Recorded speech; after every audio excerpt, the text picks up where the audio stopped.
ano ko, tinanim kong bawang.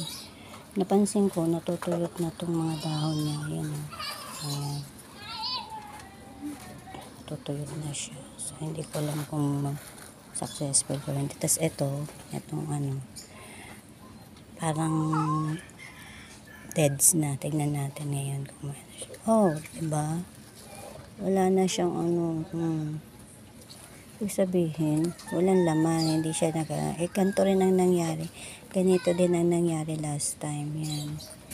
Yung mga kasama niyang ano. Tapos tignan natin tong iba. Ito, hindi pa naman. Tapos ito pa. Ito, wala na rin pala, oh. Diba?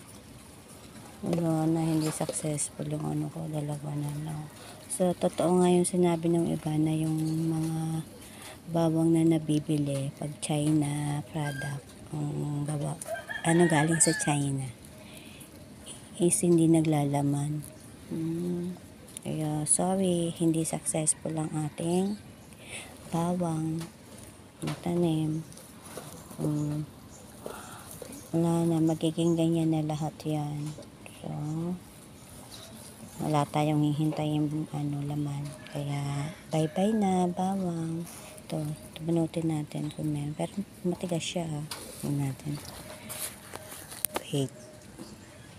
Ayan. Tignan natin to kasi medyo matigas yan.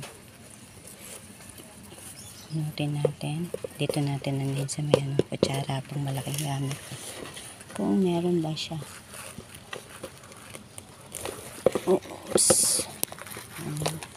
Ay, meron pala maliit. Pero yan, meron pala maliit na bunot ko na eh. Maluluto naman to, lutuin ko na lang. So, ito pa. Kasi parang hindi na rin siya may kumakain kasi. Hindi sa mga pa. Lagay ko na lang siya sa noodles.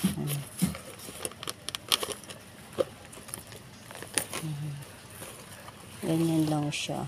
So, yun lang. Hindi successful. Kasi may kumakain ng mga insect. Ayun o. May kumakain na insect. So, hindi rin siya magiging successful talaga. So, yun lang. Bye-bye.